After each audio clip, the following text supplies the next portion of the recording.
Assalamu alaikum, friends and free range human souls out there. Wow, these peaches are so sweet, but just look at them. They're tiny, maybe just 1/5 the size of last year's fruit. It's intriguing, right? Look how small they are. So simple, so obvious, and yet so deeply reflective. You know, nature has this quiet way of teaching us things if we actually just slow down and pay attention. Every tree, every fruit, every season is full of parables if you're just willing to listen and reflect.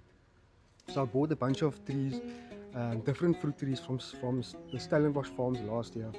And honestly, I planted them not just for the actual fruit, but for the actual experience, man. I wanted to witness firsthand the Creator's quiet signs and subtle messages hidden in nature.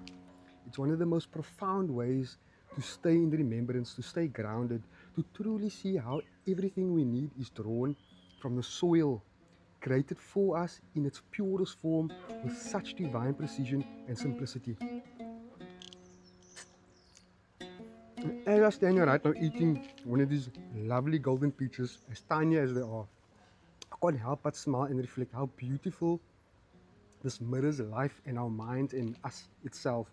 Last year, the same peach tree gave me massive juicy fruit the size of my hand. With the weight, it was bending the branches because it's still small. And it was uprooted from the vast fertile farmlands of Stellenbosch. That's how they cultivate them. Wide open soil with endless nourishment and freedom to grow. This year I moved it into a smaller pot. Well, not a smaller pot, just moved it into a pot.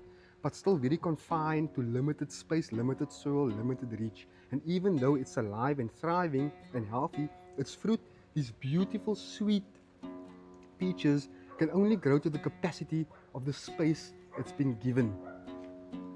And then it hit me, that's us, that's exactly how we live sometimes. We plant our dreams, our visions, our possibilities, but we plant them inside our pots, if I can call it that. Pots of fear, pots of self-doubt, pots of financial stress and limiting beliefs about who we are and what we're actually capable of. And then we wonder why our fruit, our results, our joy, our fulfillment feels so small, stunted and incomplete as we reach 40, 50. The truth is, the tree didn't stop being capable of greatness. It just ran out of space to express itself in its fullest, most beautiful form. And neither have you. You haven't reached your limit. Maybe you've just been living inside one of these pots, or one of many of your self-limiting belief pots. So plant your seeds, your vision, your thoughts, your endless possibilities, not in a pot of limitation, but in the vast field of infinite belief, trust, tawakkul, and faith. Because the fruit you bear will always grow in proportion to the belief you root in it. Break the cage, break the pots. I'm only capable of this much, or I'm only worth that.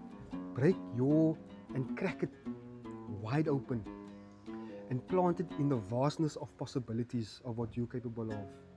You know? Alhamdulillah for these reflections. Alhamdulillah, and this is exactly why I bought fruit trees, to understand and to appreciate the beautiful lessons that come from growing them. Alright?